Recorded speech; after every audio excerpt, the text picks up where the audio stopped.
right, guys, welcome. Welcome to another Monday. Hope everybody is having a great weekend. Had a great weekend and is starting off their week really good. So let's see who is on. If you are here, let me know. If the sound and video is good, Dustin, welcome, brother.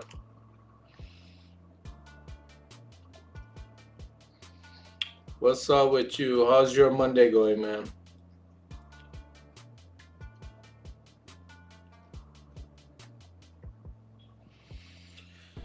All right. Fantastic weekend. Hope you had a great one as well. Man, it was too short. I guess it was a great one because it was too short. It went real quick. So, we were busy this morning and then afternoon kind of died out. So, we'll see how it goes. All right, we should have our guest on in a few minutes. So, in the meantime, anything anybody wants to talk about?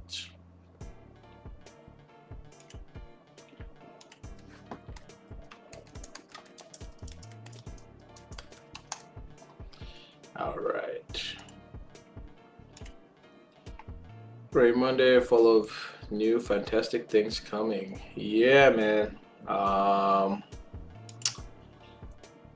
Hello, Marion. How are you? I'm sorry I missed your EPD event. I had something come up that night. I'm still catching up on it. I'm all the way down to where Ray is giving his presentation, almost toward his end. Loving it every minute. People should definitely watch it. All right. So we do have our guest down ready to come on. I will get her to come on. All right, Alejandra, how are you? Hey, how are you? I'm good. I'm great. I'm trying to figure out how to put the landscape on the phone. You can flip it the other way around and see how that works. I tried that, but it just does this. No, that's not good. Yeah. Yeah, the other way is better. Well, how are you? I'm great. How about you? I've been doing good, thank you. Okay, let me do it this way. Is that better? Yeah, Yep. that's a better, Yep. better angle for us to talk. All right. All right. So, we only got a couple people here. We got Marion, we got Dustin. There's a few other people watching. They haven't said anything yet, but they're here. Thank you for joining us. Appreciate you doing this. Hopefully, you were able to promote it on your side. Did you get to do did you use the link I sent you? I did send the link. I had totally forgotten about it, but I did go on my stories and I said, "Hey, I'm about to go live, and here's the link." Okay. Yeah, Hopefully, so it wasn't the link I just sent you. It was the link I sent you last week, right? The one you just used. Yeah. Okay. All right. Cool. All right. So, if we get some questions, we'll answer those. I do have some questions that most audience are usually participating on this stuff. We do get a lot of people that watch it afterwards. Sometimes we get good live, sometimes we don't. So I've got Marion. She's saying hi to you. Hey, Marion, how are you? Marion is a very dedicated watcher. Oh, that's She's cool. also known as Mother Marion to most of the industry. So, first of all, what is your thoughts of 23 in the real estate? I mean, in the housing market, what do you think is going to happen? There's a lot of talks about this year is going to be bad economy overall. So, what are your thoughts on that? I mean, I think for the real estate market, there are still a lot of buyers right now. the just because of the interest rates, they have increased a lot. The market prices have gone down by quite a bit, but we are expecting around springtime, which is right now, and summer for more inventory to hit the market and more buyers wanting to buy. So I think that if they do continue to go down, it's a little bit more of a stabilizing in the market in real estate, because they had gone up like in a really big bubble. Like last year, it was just crazy how the prices were. I was putting in cash offers for 30,000 above price, and we were still not getting accepted because it was just crazy last year. But I just think that the market is basically just stabilizing. Okay. You think it's gonna stabilize? It's not gonna go down. It's not gonna take effect. I personally don't think it's gonna happen as bad as it did back in like 2008. So the prices will go down, and they have been going down. Starting like in October, we started to see a decrease on the prices, but I don't think it's gonna be a complete crash. Okay. Oh shoot! I totally forgot for you to introduce yourself. I thought you I'm did that before sorry. I came in. Well, no, I mean, we got the little promo. I told them is, your name and that you're a real estate, but we haven't officially had you tell your about yourself a little bit and introduce yourself to the show. So let's retake this and let's start with that. Let's Thank you. a little bit about yourself, who you are, what you're doing, where you've been, what your experience is. So whatever you'd like to share. Okay, well, I wasn't prepared for an introduction, but I don't really like to talk about myself and introduce myself. But yeah, I mean, I'm Alejandra Urrego. I am a realtor in the metropolitan area of Atlanta. I basically serve all Metro Atlanta. I don't stick to one area, but if we want to like niche me down to a like specific area, I would say Gwinnett County. It's where I'm mostly at and where I've sold the most houses. I do concentrate more on residential real estate, although I have done some commercial for some friends and family, mostly because they are the commercial properties I've sold has been for churches. Oh, So okay. that's the commercial that I have done, and I have been in real estate this year. I'm turning 10 years in real estate, Wow. and so yeah, it's been quite a journey. And I started after the crash, basically 2013. So I didn't have to experience all of that downturn. Everything was just uphill from there. So that was kind of Nice. good for me. Right. I mean, 13 to 12 is when things start turning around, right? Yeah. So, I remember 11 was stabilizing, and then 12 was a lot of turnaround on a lot of properties. So that's cool. That's very nice to know that. Now, Alejandra is also my personal agent. She has helped me and my brothers get some houses as well as some friends. So she was super, super helpful. Loved her as an agent. And she keeps in touch, honestly. Not a lot of realtors, or once the deal's done, they don't see you. But no, I love having you around. The family all loves you. You got to know everybody. So uh, thank you for being on the show again. Yeah, I thank you appreciate so this. much. And yeah, I mean, I try to stay in touch. Usually the ones who don't like to stay in touch are my clients. They're like, stop calling me. But yeah. No, it's cool. I may have another project for you once we get off the line. I didn't realize you did a commercial as well, but it may be something down the line. But I am planning on something for the business, so Okay. maybe we can talk about that. Yeah.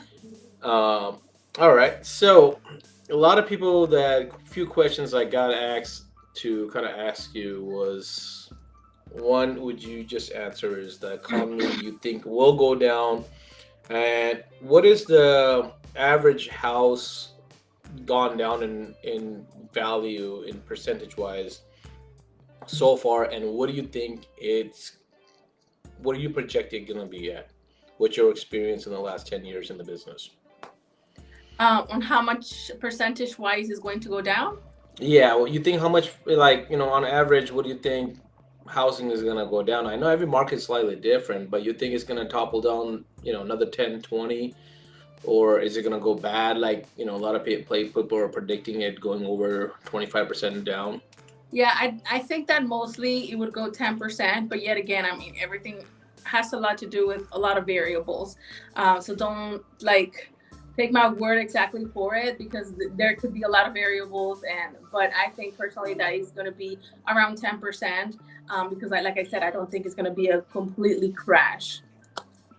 Okay, so if Um, somebody's got a five hundred we thousand have seen like house, $50,000 in median prices here in Atlanta. So we have seen a decrease of about $50,000 right now. so like for a $500,000, 50,000 down would be almost 10% of that. So you're expecting Right. another 10% to maybe go the house go down to about in the high 300s. Yeah, we're talking about the end of December, because like I said, during spring and summer it usually goes up a bit, and then Okay. during the fall and the winter it goes down again. So I think probably more towards the end of the year. Okay. So what causes that? What is the why is the high and low in the seasons? Well, a lot of it has to do with schooling. A lot of people like wait to move, to buy, to sell during spring and summer after the school is over. Um, and they don't like to move during the holiday season. So that kind of like makes the market a little bit more like stable in the way that you're not seeing a lot of home sales in that season. Right. Welcome, Shady. Jordan's got a question. I just call him Shady because he's go by Shady J. Hey, T-Town, how you doing, brother? All right, so Jordan's question is, how much work is it to learn about the real estate game? Well, it's not a lot of work. It's just mostly a lot of studying. You do have to take when I did the course, it was like a 60-hour course, and you have to pass the school exam, and then you have to pay and pass the state exam, and that's basically like the hardest part of it. A lot of people just go and miss and they're not able to pass the Georgia State exam. I passed it the first time, but I seen a lot of people fail on it. But yeah, I mean, it just takes basically just a lot of studying and studying and studying. That's what it is. So the real estate test is per state, right? So if you want to go and sell in another state, you would have to go take their test, or is it something like, I've done the insurance test. It's something similar. It's per state, but once you have for one state, you just kind of have to apply for the other state and pay their fees and dues, and they kind of give you a license for it. How's the real estate? Is it something different? It's something similar. I mean, every single state you have to take the course, and then you have to take their state exam. But like, for example, I'm licensed in Georgia. If I want to get licensed in Florida, there are some reciprocal states that you don't have to redo the whole course. You can just go and take the state exam of the state. Like if I'm taking Florida, I'll take the Florida state exam for real estate, and then if I pass it, I'll pay the dues, I'll pay for the exam and join the board of realtors of whatever part of Florida that I'm trying to get access to the MLS, and then I'll get licensed there. And then from then you have to continue paying monthly, like your dues of trying to keep your license, and you have to keep your continuing education credits in the different state and your state that you're in. So you have to like learn double the time and do all of that. Okay, so when you get the license, how long is it for, or how often do you have to study or do any kind of exams on it? So you have to renew your license every 4 years. And I think it's around 30 to 40 CE credits that you have to do every 4 years. And 3 of those hours have to be licensed law. In licensed law, they kind of like recap on everything that is the law that you have to know. And then the other parts of the CE credits, it can be any CE credits or any classes that you have taken. Okay. So Jordan's got another follow-up question on that is, do you have to live in the state that you sell? You don't have to live in the state that you sell, because like I said, I'm in Georgia. I can get a license in Florida, and I don't have to live in Florida to sell in Florida.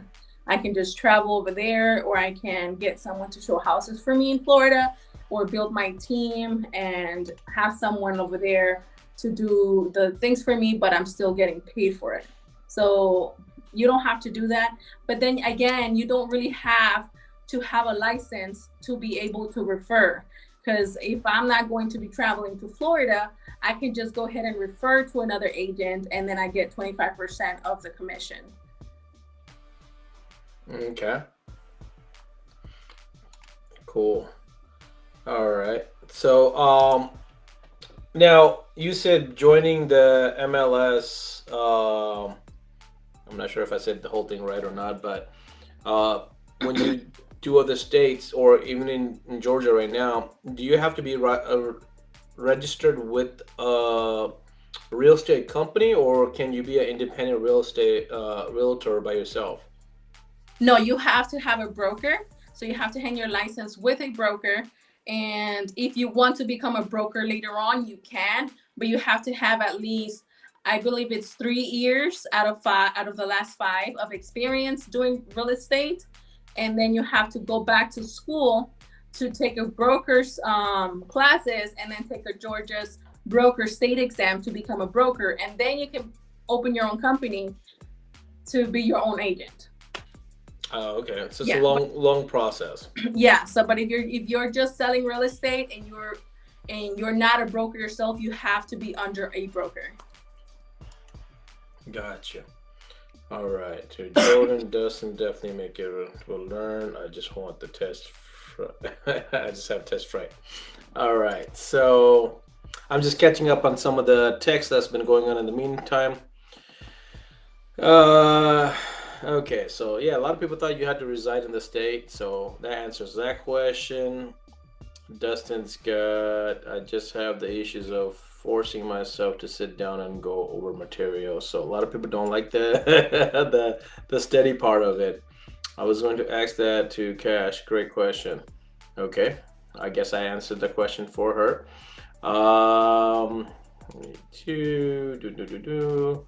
For commercial leasing, is there a possible site you prefer to look at listing? For leasing, for renting, Yeah. I really don't do a lot of rentals, so I wouldn't really much know how to tell you except for Google rentals in my area. I know Okay. Zillow and Trulia, they also have rental listings in their site, but I don't know if they are if they're the best one. So I wouldn't know what to recommend you on that because I don't specialize in rentals. Okay. All right, let's see what other questions got. I'm applying to Jordan. Dustin, I feel that too. And we got good question, Dustin. And what's the most you made on a sale? Not that much. Actually, it was on a commercial property and it was 18,000. Nice. Yeah. 18,000. Nice. It was a lot of headache though. It was 3 to 4 months under contract and it was a pain. Wow. I have a dealer looking for a commercial property in Maryland. Yeah, so Alejandra does mostly real estate, like she stated earlier. I mean, residential, but she's only helped out a few churches get some properties locally. So I don't know, unless you got some referral in Maryland for a commercial, Marion may have somebody for you. Yeah, We can always. what I tell the people who follow me on social media is that if they are wanting to buy or sell or whatever, they can contact me and I can actually help them find a good realtor, reputable realtor, regarding their needs, like if they need it bilingual, if they need them to speak a certain language. Like I take my time to be able to search for a good agent and then I refer them over to them. And if they ever have any questions, they can always come back to me and ask me any questions. And they have like basically a second opinion realtor in another state. And if they're, so that way they can be like a little bit more sure what they're doing in their state.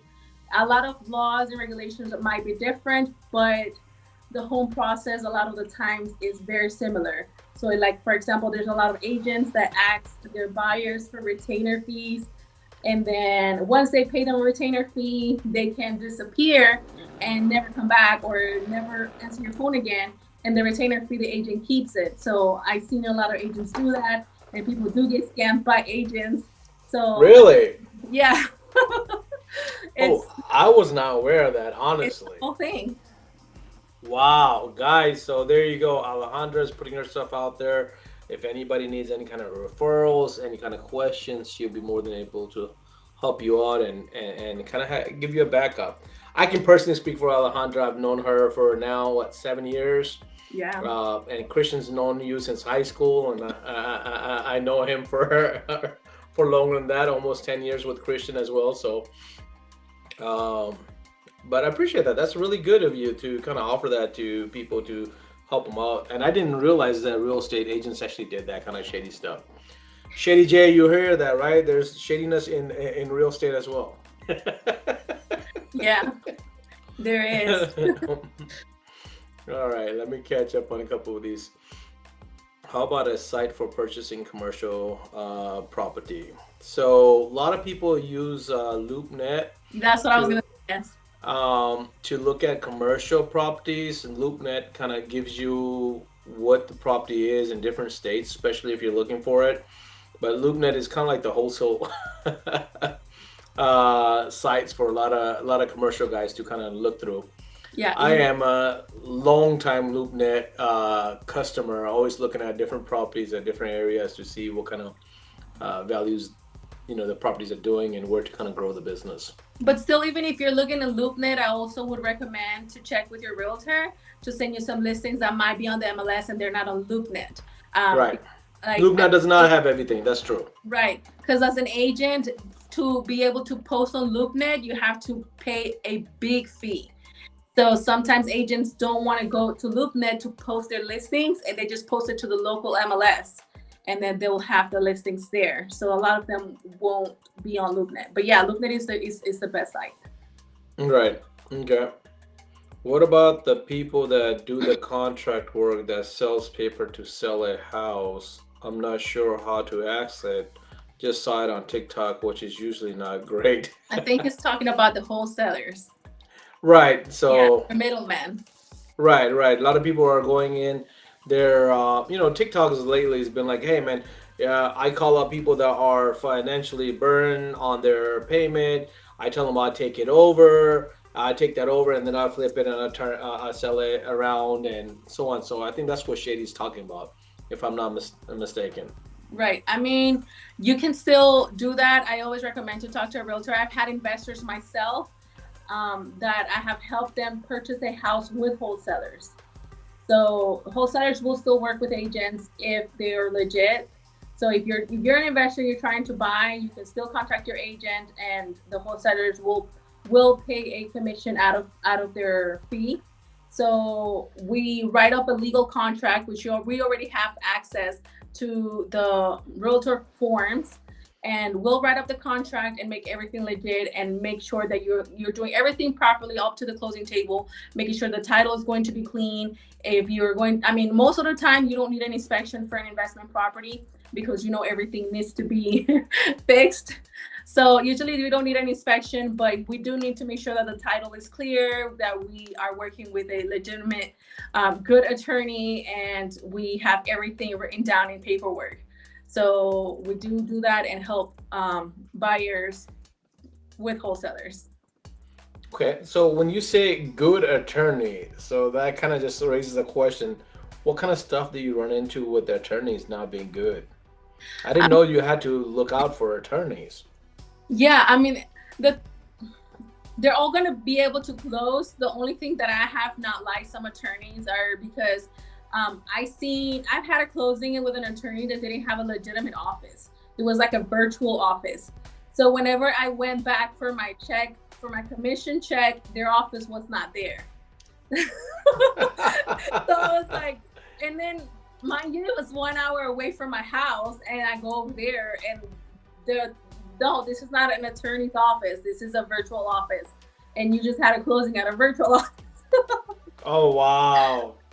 And the other thing is that if you have trouble like with title issues during the contract, you don't want to have like this type of headaches. Like, for example, if you're buying a property and the seller is going through a divorce or they have a lien on the property and the attorney never contacted you, you had already made plans with your moving company. You already made plans to move out of the property where you were at. You had a lease, it expired. You told them, I'm leaving this day. You clean the property, you put everything in your truck, you're ready to close. And I did have one closing that the attorney contacted me an hour before closing and told me, there's a lien on the property, we're not going to be able to close today. Wow, 1 hour before Yeah. closing.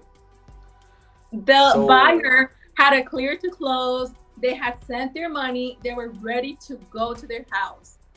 And the attorney was like, they had 5-6 weeks under contract. They were able to tell me, but lack of communication from attorneys is the worst. I'd like to work with attorneys that if I'm going to call you, you're going to answer the phone. That if I'm going to send you an email, you're going to reply ASAP. That if there's something wrong with the title, if there's a divorce pending, if there's something that is going to prohibit the house from selling, I need to find out about it, because I need to protect my buyers from making plans and getting out of their current house to move into their new house, and they're not going to be able to close. So that, I mean, lack of communication and having a legitimate office, all of those things are just like no for me. So whenever we're negotiating contracts, when I'm negotiating contracts with buyers, I always put my preferred attorney.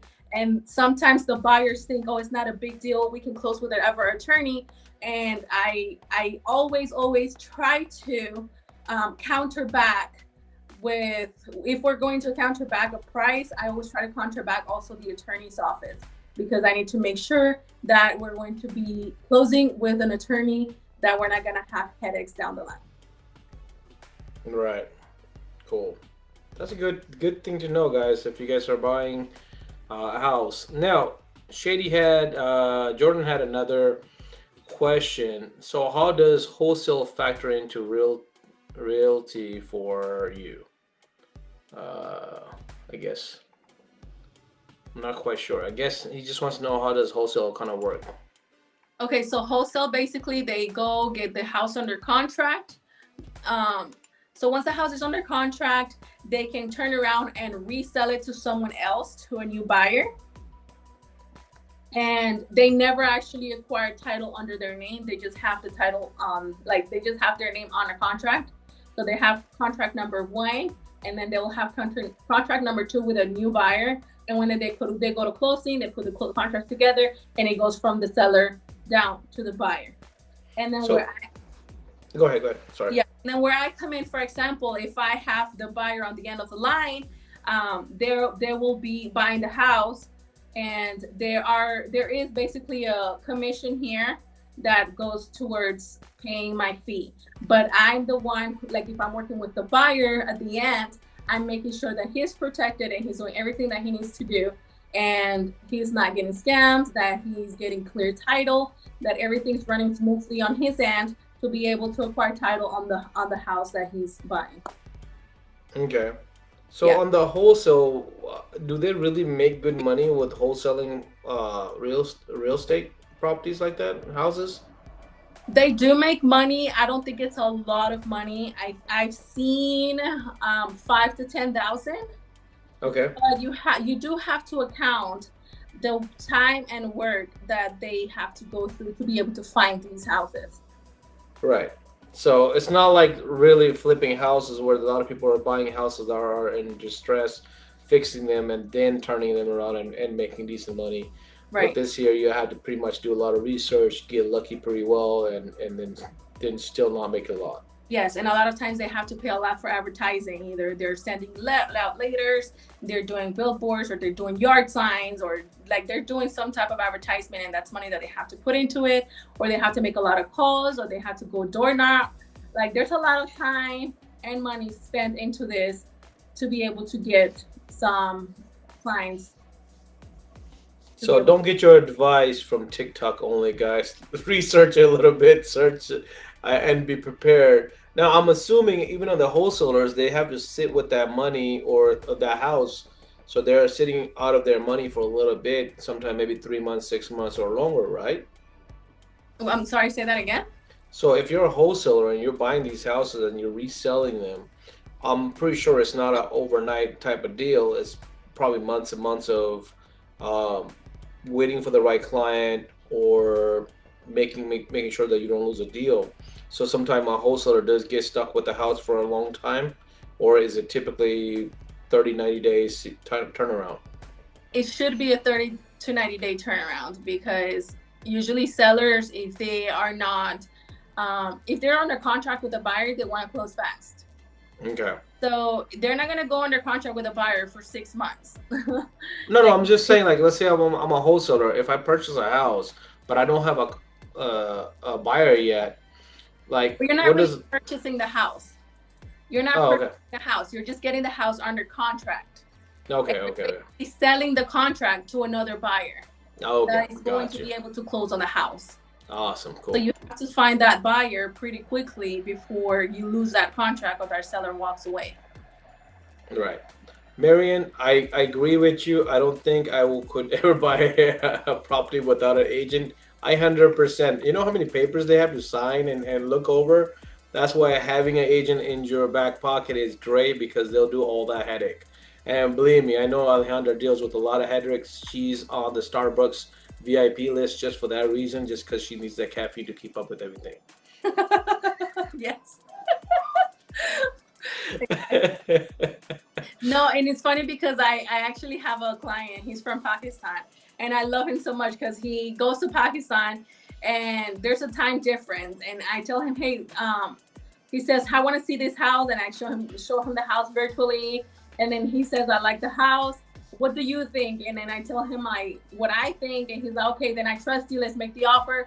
How much should we make the offer? I tell him how much we should make the offer. He's like, okay, just send it to me. And then I'm like, make sure you read. He's like, no, no, no, I don't need to read. I'll just trust you and just tell me where to sign. I mean, that's a good businessman right there. Like, if he has a good relationship with you, like, seriously, like, look, when we started looking at houses, we got my house first, and then by the time you were doing my brother's houses, you kind of already knew what we were looking for, and you didn't even speak the language, but you understood right away, like, hey, they don't like it. Like, I didn't even know how to translate it with you, and that's what, like, a lot of people got to realize is you got to get really good with your realtor so they can understand what you want and get you what you need. You know that's ultimately it's a big purchase. It's one of the biggest purchases that you make. Is you want to make sure you have somebody that does all the paperwork, gets you what you need, so you're not regretting this purchase. And then ultimately, you're also not getting any kind of bad investment or bad deal on it. Right. Side money is good money though. Yeah, side money, but real estate, man, that's a lot of money to make the little side money. So It's a lot of work it's to a make lot of money. work. Yeah. Exactly. Exactly. A lot of people make it on TikTok look very simple and very easy. It's not. Like she just said, on a wholesaler, they're knocking doors, they're making calls, making flyers, whole bunch of stuff. They're hustlers Oh. and they get the money, but they're hustlers. Like it's not easy money. It's not easy. TikTok don't lie. I love Dustin. Dustin keeps it real, right, Dustin? I've learned so much from It's Ridiculous, but I always research or try it out myself. So, I uh, just saw TikTok today. My husband sent it to me. It said, visualize something right now that you have never thought about, that you have never spoken to about it or anything. Think about it right now and let it go and never think about it again. Probably I'm doing wrong right now, but I'm like, okay. And he said, and you'll watch, do not pursue it. You will get it. And then I put in the comments, I thought about winning the lottery. And if I'm not going to pursue it, that means I'm never going to buy a ticket. I don't, I'm still trusting the process. is this shareable? What are you talking about, Jordan? Is the show shareable or is information? I think he's talking And about the live, maybe, if he can share it. it should be Incredible Cash. Facebook is public, so anybody can get on there. YouTube is same thing, Incredible Cash. YouTube channel is public. Oh, that reminds me, guys. For everybody that's been watching, I created a YouTube channel and I never told anybody to go subscribe on it. So everybody's still on the top 10 service channel watching on YouTube. If you guys would do me a huge favor, please go on Incredible Cash on YouTube and subscribe so we can get some subscribers on there and we can build up that channel. I didn't realize that until Marco actually asked me for my channel last week. I'm like, oh dang, I don't have any subscribers on there because everybody's on the top 10 side. But if you guys can, please appreciate that. Trip Turner, Mr. Winner. I saw you win on EPD as well, Trip. Congratulations, brother. Thank you again for that kick. I made a video, I just haven't had a chance to post it. So Trip Turner right here, we there's a charity event called Dinner for a Cause, and they had an auction that was going on for November, and we didn't even sell half the tickets just because it's slower time for tenting is a seasonal thing. So a lot of the winter time, a lot of thing was slow, so a lot of people didn't buy these tickets. I kind of got a little bit disheartened, and I was like, you know what? Whatever tickets left, I'll buy it. And Trip comes in and he's like, hey man, I'll split that with you. And I'm like, if I win, I'm gonna give you a cake. He won and he threw me a cake because there was supposed to be 2 items and he gave me one. I appreciate that, Trip. This community is really generous and really nice and helpful. So I just want to put that out there, Trip. Thank you again. All right, so yeah, the live. I can't find the share button. I Ah, think he found it man. already. He said he found it. Oh, you found it? Okay. Right after it. My bad, y'all. No problem. Thank you, Marion. I know you will. All right. It's while people win in in the tent world. Hey, man, it was awesome, man. I think it was the way it was posted, Cash. Really? I'm not sure. I thought it was posted in the public group. But, okay. All right. So, you're thank you. I just had a bug fly by. Spring is here. Spring is here. I literally had a bug go right here. I don't know if you guys caught on cat. My videos, and it just went by super fast, like in a corner, like a millisecond. And I was like, they wouldn't catch it. Like it was way too fast. And someone for sure was in the comments, did you guys see the fly? I was like, oh. Yeah, I was like, for one second, woo, it went right across my, right in front of my face. So that was funny. All right, I can't wait to give away a plotter. Yes, EPD is giving away a plotter, guys. If you guys didn't catch the EPD, they're giving away a Graphtex, I believe the FC7000, 50 some inches. So there's a way to qualify for that. They're also giving away the what is it called? The Glazerlizer, whatever the thing is, where you kind of demo the PPF damage from the rock. So you guys want to jump on that, check them out. And they're also they also will be 50 inch. There we go. Thank you, Marion. And all the proceeds until I believe the first goes towards Tinder for a Cause as well. She can there we go. The Gravelator, whatever. I'm pretty sure. Okay. Gravelator. I guess so. All right, but those are things you guys can check out on their page. Don't miss the live. If you guys have missed it, watch it. I've got it on my binge. I'm trying to catch up at 30 minutes in increments. It's over 2 hours or 3 hours. I didn't realize it was that long. So I'm almost there, Marion. Hopefully by Wednesday I'll catch up. 10% goes to Tinder for Cost. Yes, of all the purchases that if you use their code, 10% goes to Tinder for Cause. You do not have to be a signed dealer to buy from them. That was the one thing I learned. And they're now distributing everything 3M has automotively in the thing. Oh, here we go. Are you happy being a realtor? I am happy actually. if I was to pick another profession, I think I would still stick to real estate. Um, I really enjoy helping out clients. I like seeing houses, showing them. I think the part that is the most boring is doing the contract stuff, and being on contract is the headache. But the fun part about it is being able to see the clients and go see the houses, and just that part of the job makes it worthwhile. That is awesome. How many miles do you put on your car every year? Have you tracked that? Not really. I Hmm. okay. So I think it's around 30,000. I gotta be more than that. I think it's around 30,000. Normal. But it's between two cars. I don't know. Yeah, I mean, I think you're doing more than that because the average person in Atlanta does 20,000 miles, 15,000. It used to be tax gun, and Georgia's 20. And with you being a real estate, I'm assuming you're doing at least Pretty 40, much. if not I more. do live pretty far out too. Yeah, so you live out by Winder in some area right there, right? Yeah. So you got to travel back in town all the time. They got Yes. a really No, nice house. I've only seen it in the pictures, but they got a like a little farm like looking house that her husband keeps very busy. Gets yeah. her fresh flowers, man. This guy has a flower planted for her and gives her fresh flowers. I love Max.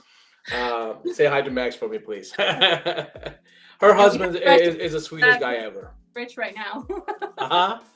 That we have fresh eggs every day, so that means we're rich. Woo! Look at that. Fresh eggs. Especially fresh eggs are worth money. Honestly, I would 100% buy those.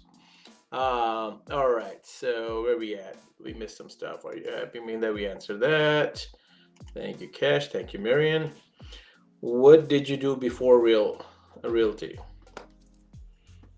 Okay, so I was a co-owner, 50% owner of a Hispanic newspaper here in Georgia. I was quite young. I purchased it when I was 18 years old.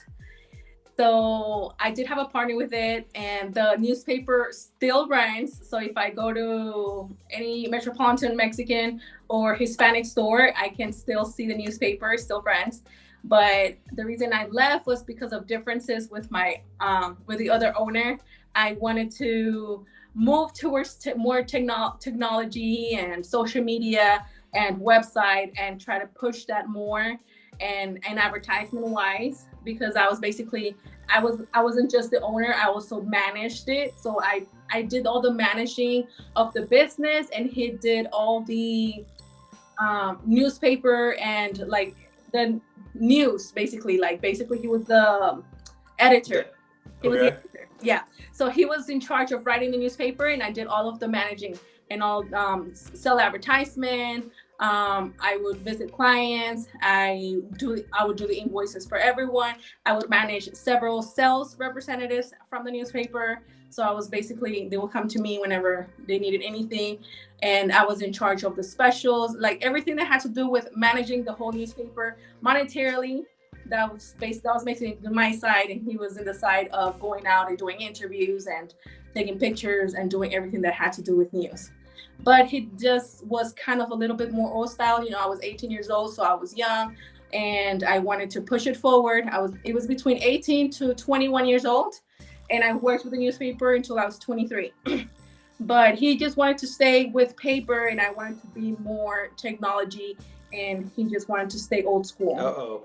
I You got cut off there. He just want to stay with paper. You want to go digital.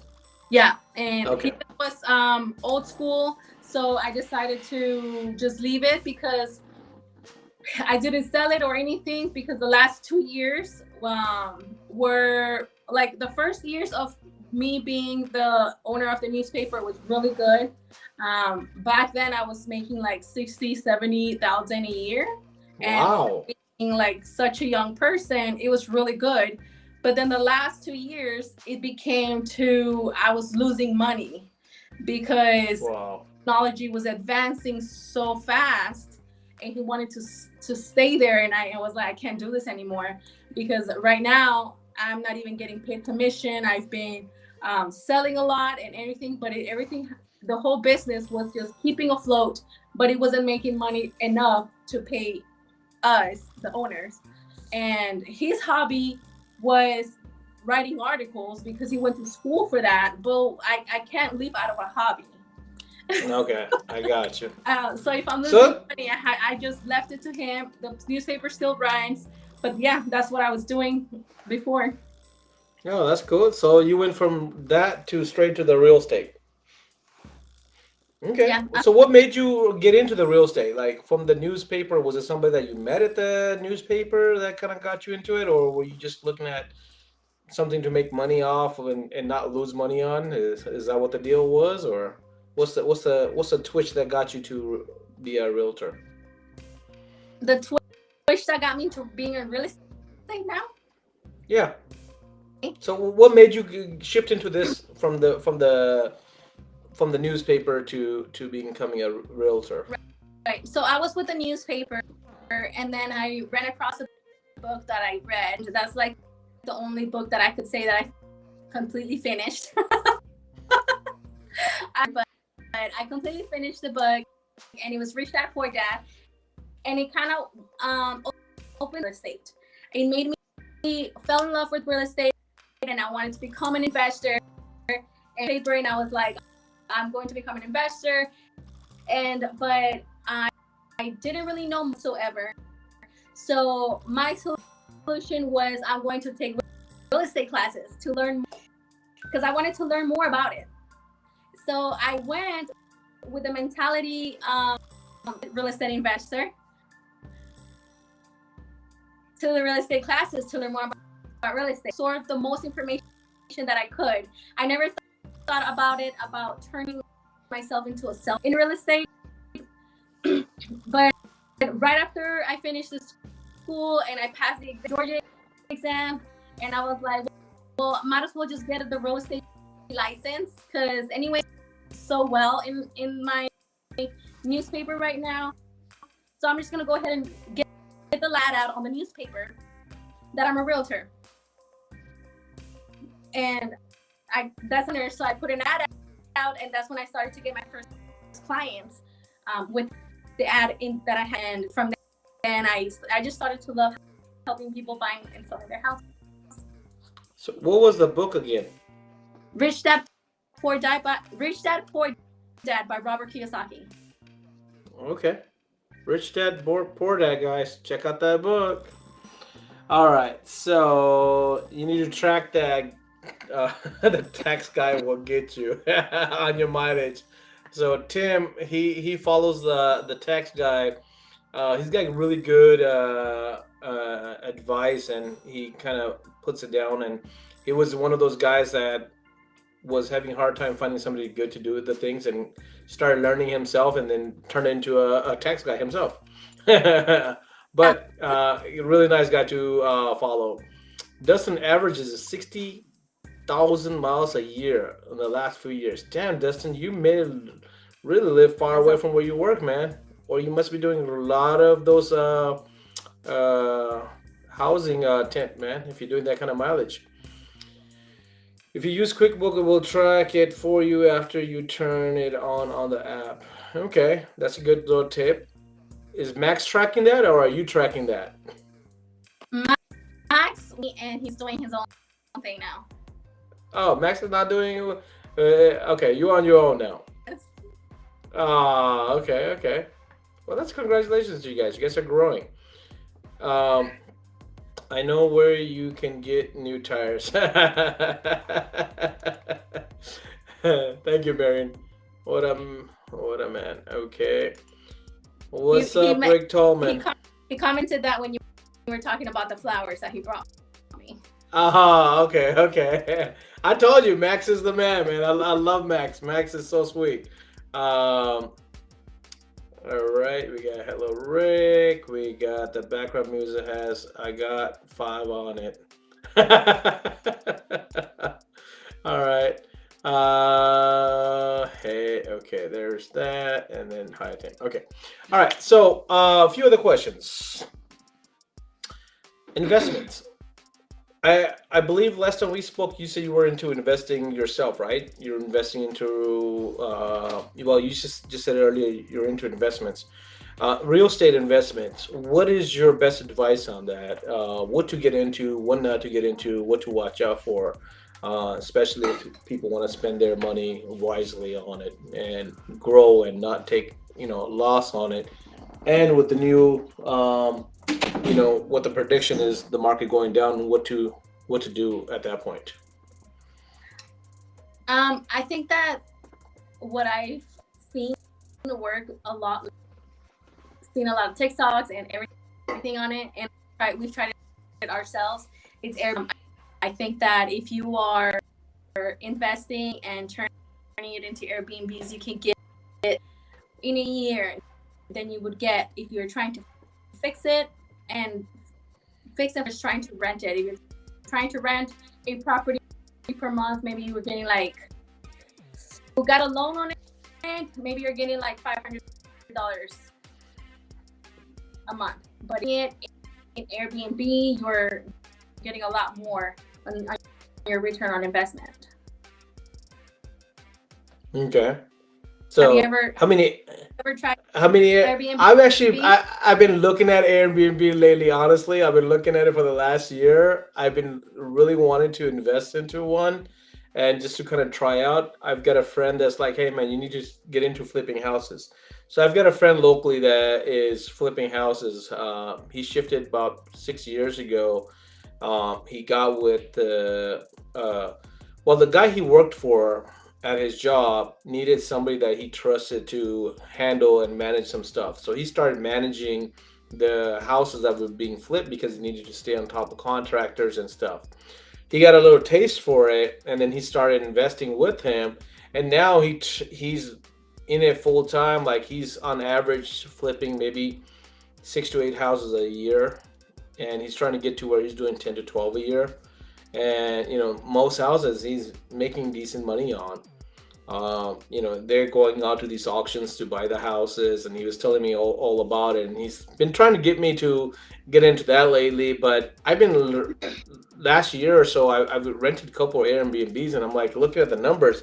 I'm like, man, these guys are really making money in Airbnb because if you're just renting out a house for a weekend, you're making half of your payment for that house right there off one weekend.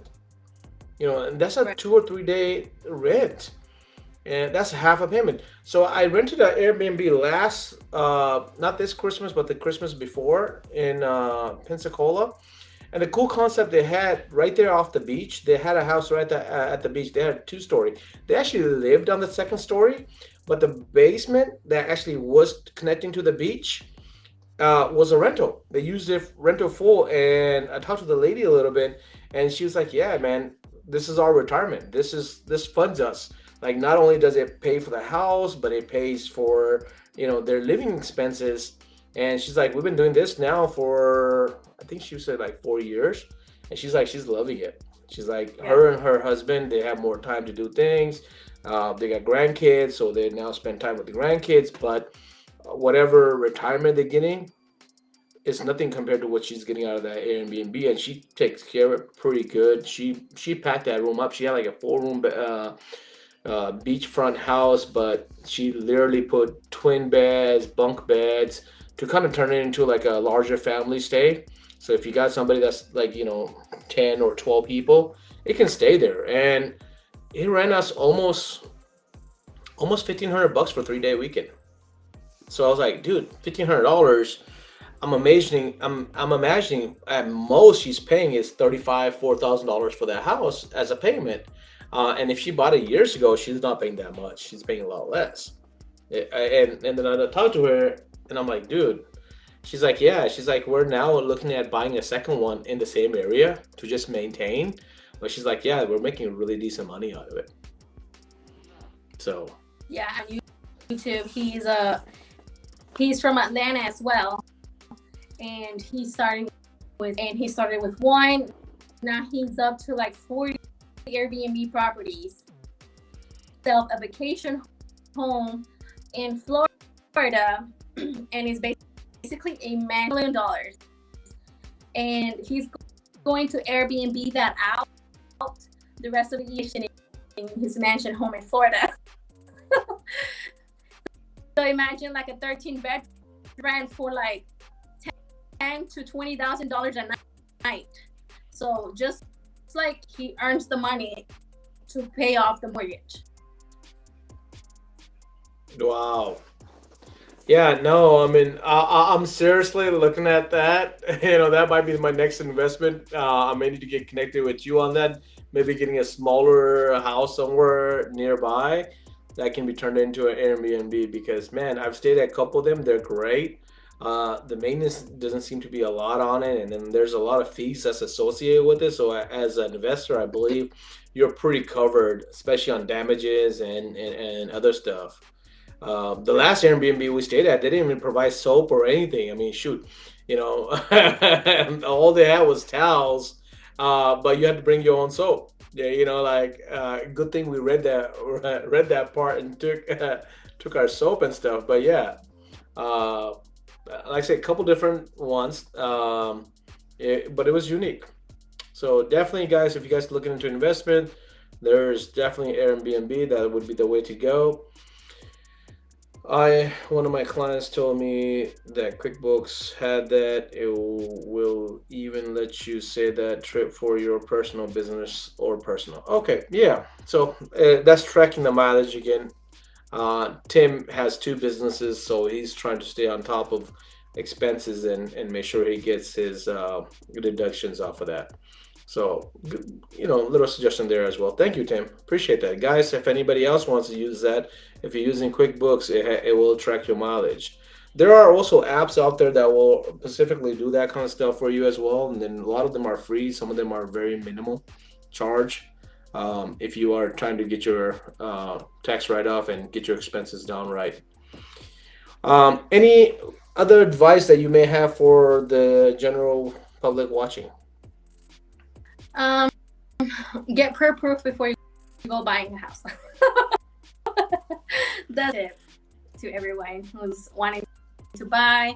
It's get pre-approved. You know, Okay. the realtor time and start searching without getting it pre-approved. Okay. So how's that changed? Has that shifted from last couple of years where the house was coming on and it was being sold before even the signing went on? I've seen that a lot, and then now I'm seeing more and more houses popping up for sale. A lot of them are popping up for sale by owners, so that's due to the market changing. Now, I saw a question on there, and I don't think we addressed it. What is the best time to buy or sell? I think Dustin had that question.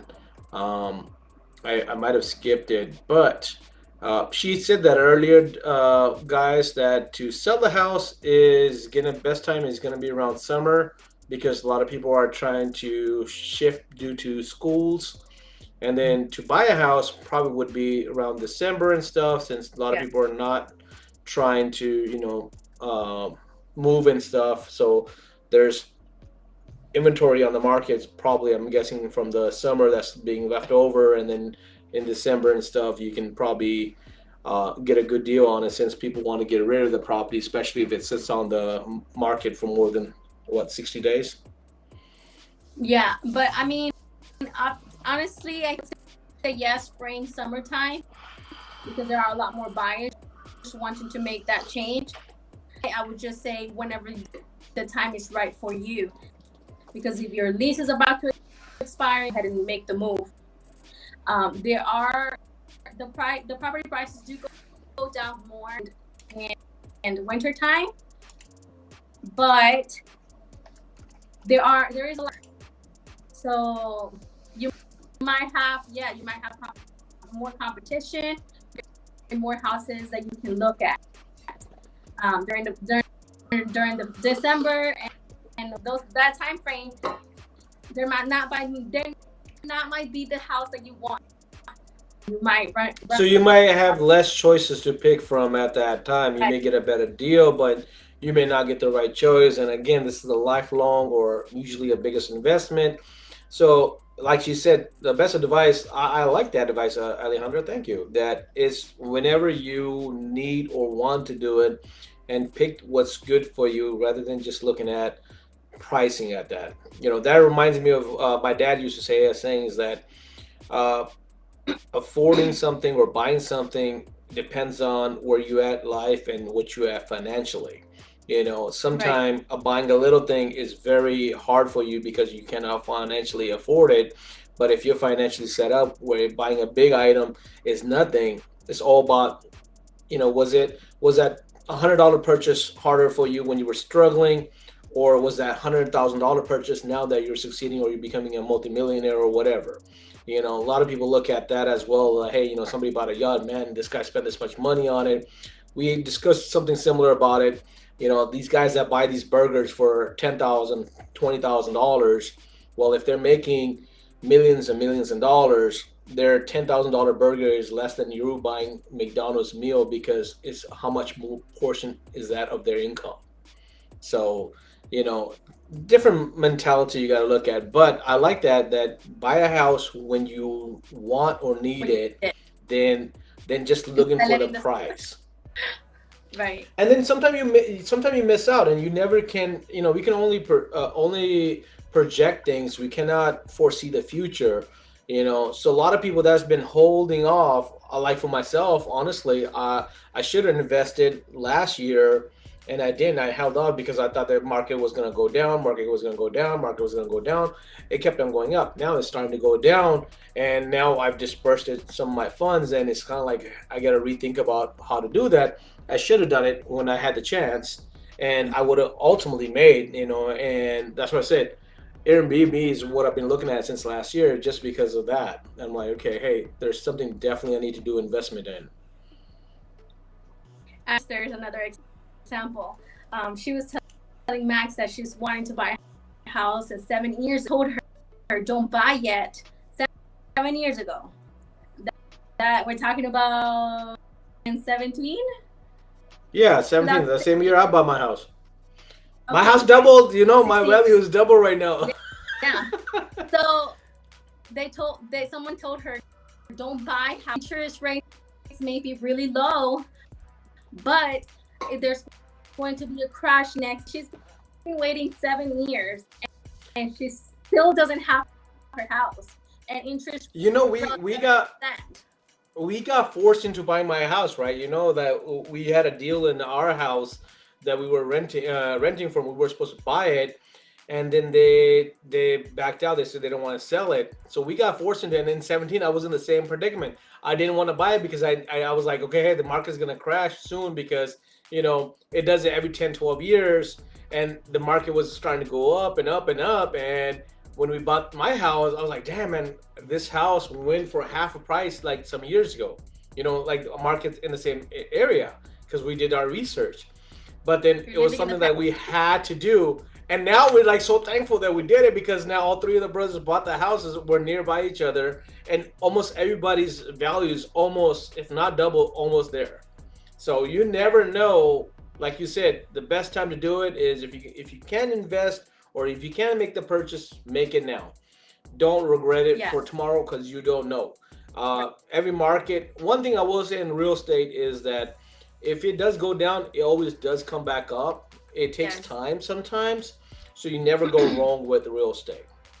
That is one thing. And as a business owners, guys, try to buy your place instead of renting it. If you got to rent for a little bit, rent it for a little bit, but ultimately buy your building. Right. I mean, if we're looking at private home prices right now surpass 2007. A home should be like the stock market. They are going to be going up, and it's going to be going down and going up. And overall, if we're looking at 30 years, it eventually is going to be a line going. Right. Ultimately, everything's going to go up, especially with inflation and everything. Things are not going to be the same. It never will be. We've lost the dollar value, Mayo. So, guys, if that's gone, everything else is gone. No, and I Marion feel has a that for a question. lot of people in 2008, they're like, I don't want to continue paying my house because what I bought it for. It's worth like $20,000, and I bought it for $150,000. They gave up their houses, and they went to foreclosure.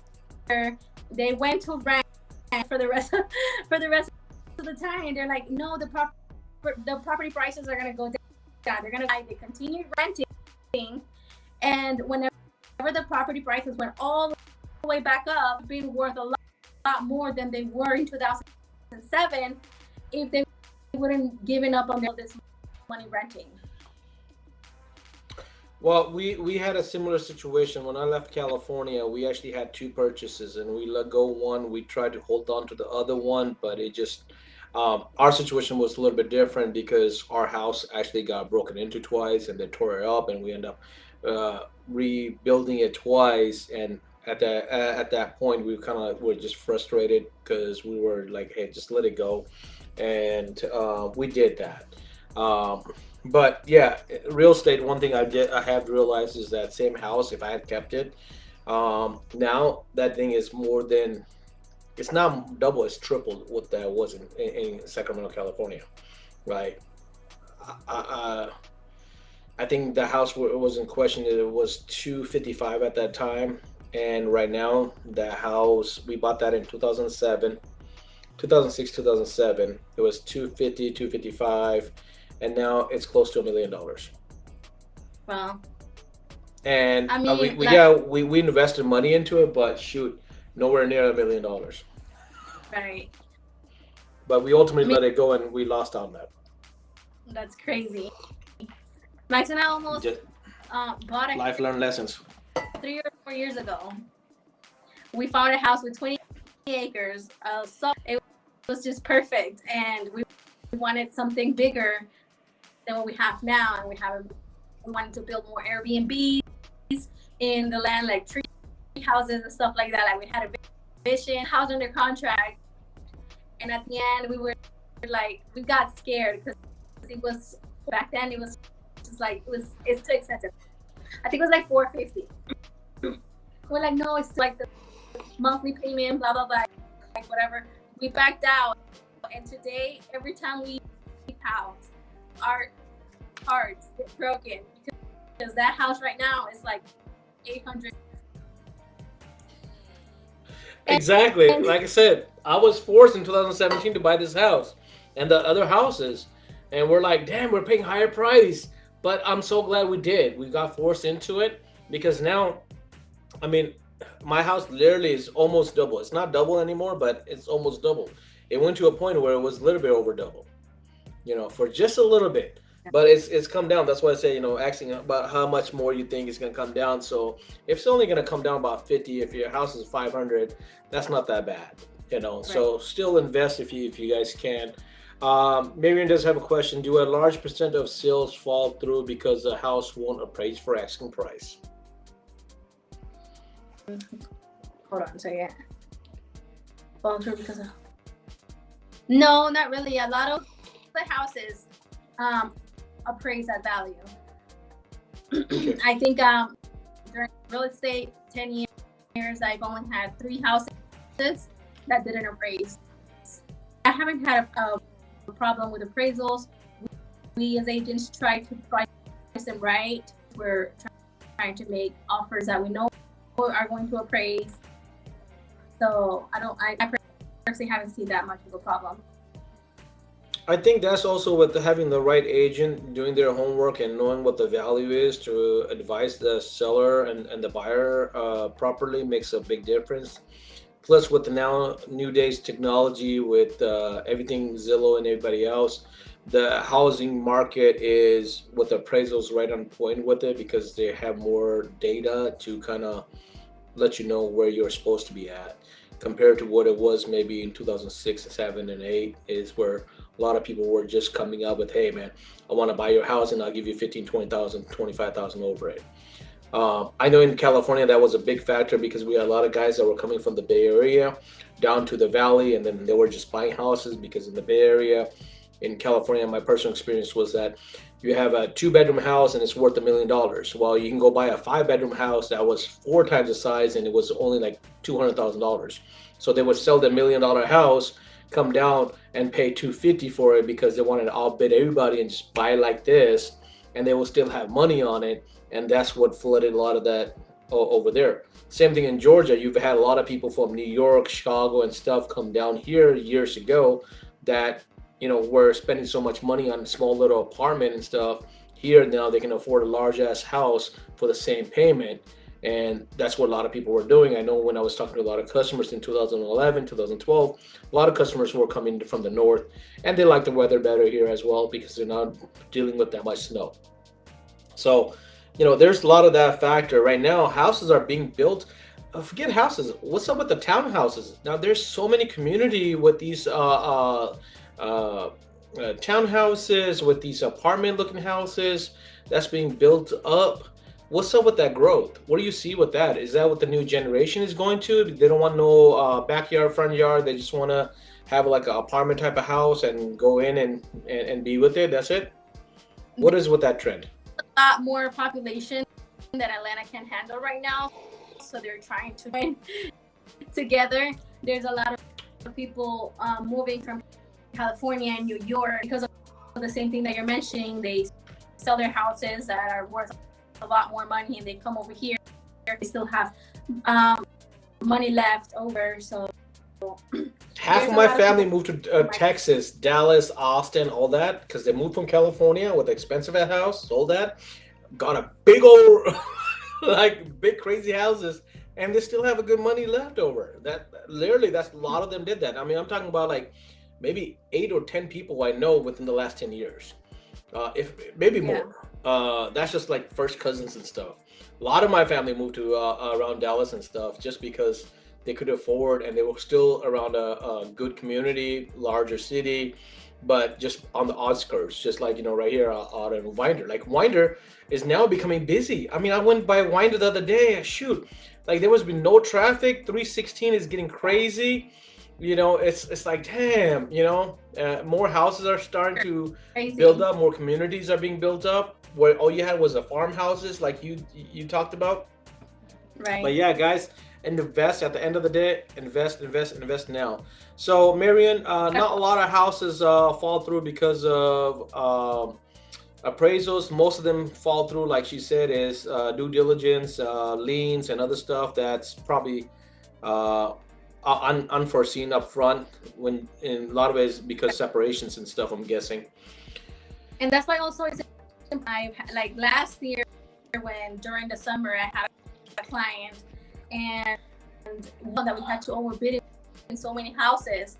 There was one particular house. It was listed, I think, and I went and did my comparables, and I told my buyer, look, if we're like, we had to remove contingencies as much as possible. We had and us to remove the appraisal contingency, which is a really scary thing to do, because if we remove the appraisal contingency and the house does not appraise, my buyer either loses their, they have to come up with the extra money to come to closing. I believe it's $30,000 above price, and we remove the appraisal contingency. We're going to appraise. Wow. And when I back 5,000 above of what I had told her, and we were able to. So wow. That means that the listing agent, whenever it at a lower price, so people were obviously they were overbidding, but they were to be able to get the contract, and I was happy that my buyer was the one who got it. Nice. Do you know what a down payment might be for a commercial building? You know the answer to that? I have an idea, but I'll let you answer it. It's about 20 to 25% for commercial. Okay. It used to be around 30 before, so they've come down a little bit on the commercial? Okay. Yeah, it's 20 to 25%, yeah. Okay, 25%. Depending on what commercial and what the market is going for, they may ask for 25 over 20 just because of, commercials. In Atlanta, it's been hot, so commercials never taken a dive on it, honestly. And commercial keeps on rising, and depending on which market you're in. So, like, if you want to be in Gwinnett, they will stick you. If you want to be in Conyers and stuff, you get a better deal. If you buy the airport, you get a better deal because the market is not that great. But if you're around here, like you want to be around Beaufort and stuff, ooh, you're gonna pay a premium. So it depends on the market. I've seen some greedy sellers out there. Yes, there are a lot of greedy sellers out there. I've had a friend, close friend, that bought a house and then the guy raised the price on it when they were about to go sign the contract, and he ended up paying for it because the house was still valued way better. The seller didn't realize the market was uh, growing a few years ago, and he sold it. And by the time they did the foreclosing and stuff, I mean, by the time they did all their paperwork and stuff, the value was starting to go up, and the guy was greedy about it, and he wanted to back out. So they agreed on paying him additional 20,000, but the house had 50,000 altogether. So my friend still had $30,000 in it as a benefit. And my friend was for a minute was like, "No, I'm not gonna give this greedy bastard this thing." And my dad was like, "Hey, listen, you're still gonna have some money in it. Be smarter, be a bigger man, and just buy it. And you can actually stick it to him by buying it." And he end up doing that. Hey, anyways, we're way over our 1 hour mark. Why did I move from Cali? Marian, when I see you in July, we'll talk about that. It's a long story, but family drama to be short. Anyways, Alejandra, thank you so much. I appreciate you coming on here. This was great. We actually ended up getting a lot more answers than I thought, and the hour really flew by. So thank you so much. Maybe we can do another one in a few months or something, and see where the market's at, and maybe have more questions that we can um, get answered. Yeah, Marion, we'll catch up on that question. So, anything you want to say, Alejandra, before you leave? So yeah, thank you so much for inviting me, Cash. It was nice chat here for a little bit. No, So it was a yeah, pleasure having you on, man. I'm so glad we did this. I've been wanting to do it. Like I said, I've been wanting to do it this since January. I just haven't had a chance, and it's kind of hard with when you're running a business to kind of put a lot of these things to a side and make sure everything kind of goes through. A lot of people don't realize. Jason, another guy that does lives, he jokes about it like, hey, it may seem like we're not doing a lot, but there's a lot that gets put in the back end for just like being a right. business owner compared to a worker. Business owners end up having to do a lot, and a lot of people don't realize that. But I appreciate you. It was a great. We had some little glitches in the middle. Your phone was kind of a little bit behind on your connection, but you kind of caught up. I think we got all the questions answered. Marion says thank you, Thank you. and it's a great. So you have a great night. Thank you so much, and until I see you next time, and we'll talk on the other thing I was talking about maybe next week or Oh, something. All all right. right. Okay. Have a great night. Say hi to Max and Bye. everybody.